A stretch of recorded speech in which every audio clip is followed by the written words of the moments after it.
Europe 1, 8h44. Nicolas Canteloup.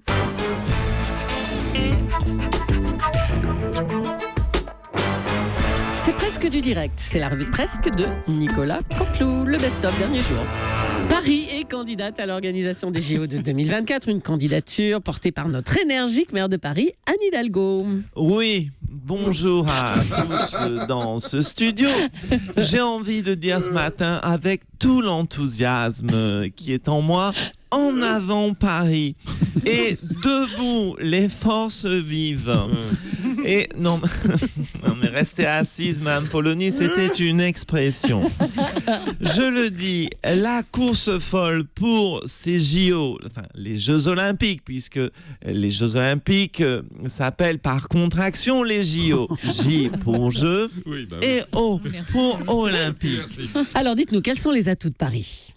Alors, les atouts de Paris, quels sont-ils ?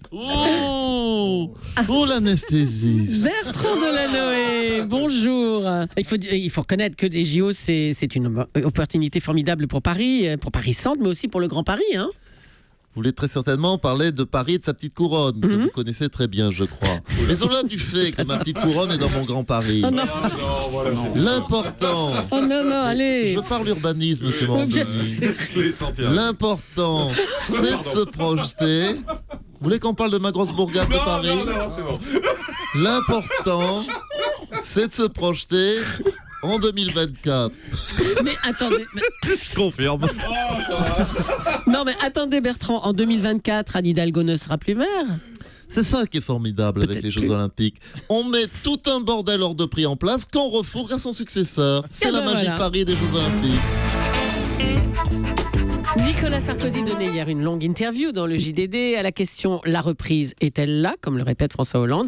Nicolas Sarkozy répond « Avec 100 000 chômeurs de plus en 2015, qui peut le croire ?» Eh bien, on va demander son avis à notre éditorialiste économique Nicolas Barré, des Échos. Nicolas. Bonjour Thomas. Oh là là, quel week-end de rêve. Ah bah oui, il a fait beau à Paris, hein, très bon. Hein, ça, je sais pas, je suis pas sorti. Non, non, je suis tombé amoureux d'une femme. Je suis un homme amoureux face à vous. Ah, bonne nouvelle, mais c'est qui ? Cerise de Groupama.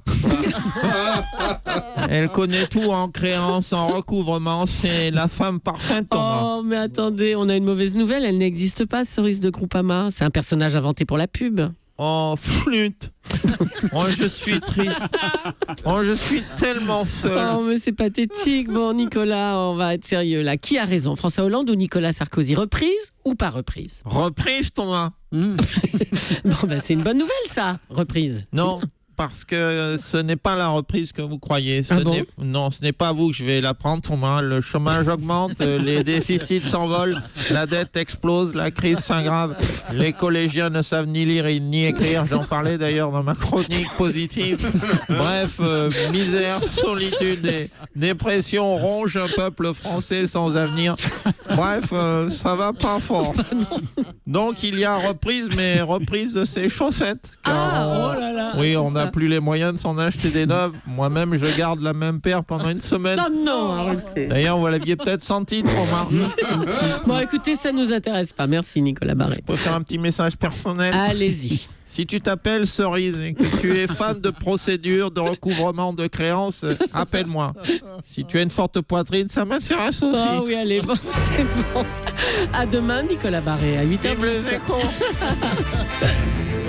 C'est le deuxième scandale sanitaire concernant le fromage ce week-end, puisque le premier, c'était la finale de The Voice. Mais qu'est-ce que ce fromager, Ah, le fromager fait là? Mais qui il a gagné? Non, mais franchement... Je ne moque pas, non, je ne moque pas, s'il vous plaît, c'était un combat à la régulière. Oui, la finale de The Voice qui a opposé Anne Silla, la sublime chanteuse touchée par la grâce, et le fromager touché par le... Oui, 0% de matière grasse. Donc c'est le protégé de Zazie qui l'emporte. Après Zazie dans le métro, on aura donc Zazie dans le fromage. On a les titres en exclu ce matin sur Europe 1. Maxime le rappelait, Europe 1. On a le titre de son prochain album. Une reprise des Beatles, Raclette It Be. Un duo avec Andrea Bocelli. Vous l'avez ? Non. Quand elles partiront. Voilà. Et puis bien sûr le duo événement avec Mozzarella Fitzgerald. Voilà. Non, mais c'est nul. Oui, c'est la reprise. C'est les vacances. Retour de vacances, toujours un peu difficile. Rassurez-vous, comme Stéphane Rizon ou Johan Frégé, on n'entendra plus jamais parler de Lilian Renaud dans tout de suite là maintenant en fait. Non, il est avec nous tout à l'heure. Comme ça, Oui, il est chez Jean-Marc. mais ça me pète ma vanne parce que je veux dire comme ça sera fromage et désert. Je lui dirai. Pas mal. Europe 1, c'est presque du direct. Nicolas Canteloup. La réaffirmation de Jean-Marie Le Pen de ses propos sur le détail de l'histoire a bien sûr mis sa fille dans l'embarras. Louis Alliot, vous êtes le compagnon de Marine Le Pen. Bonjour. Oui, bonjour. Écoutez, non, je dois avouer que Marine Le Pen, la présidente de notre mouvement, qui accessoirement est également, vous le savez, ma Marinette, mon petit poussin bleu marine, ma petite choupinette nationaliste, mon petit sucre d'orge patriote. Non, disons-le, elle a pris cette nouvelle assez calmement, sereinement, avec tout le recul qu'on lui connaît. Oui, putain, c'est pas vrai. T'as entendu mon père? Putain, il va me rendre malade ce vieux tromblon là. Bon, serre-moi vite un whisky là. Je crois que je vais devenir dingue là. Poussinette, calme-toi. Oh, fais pas chier. Tu parles de beau papa quand même. Tiens, voilà, installe-toi dans ton fauteuil. Je vais te chercher tes pantoufles et ta crème pour le dos, ça va te faire du bien. Oui, c'est ça. Et active-toi. Active-toi avant que je m'énerve. Oh putain. Bon, ça vient ces pantoufles là, Louis. Remue-toi le cul, putain, je vais péter un câble là. Voilà ma poussinette, détends-toi. Voilà, raconte-moi, qu'est-ce qui s'est passé? Oh, c'est pas trop. Bon, écoute, voilà, c'est à cause de papa. Hein, avec son histoire de chambre à gaz, j'ai tous les médias sur le dos depuis ce matin. Ça n'arrête pas. Je sens qu'il faut que je cogne quelqu'un là. Oui, bien sûr, Poussinette, mais tu feras attention quand même, j'ai encore un bleu sur la cuisse. Rien à foutre. Tu sais que pour t'épargner du travail, j'ai répondu à ta place à Europe 1. Comment ça j'ai répondu à ta place Europe 1? Je t'ai interdit de parler à un autre média qu'RMC. Bon, alors maintenant tu files dans ta chambre. Oui, mais voilà, mais tu es puni. Puisque c'est comme ça, ce soir, punition. Hein, on fera l'amour.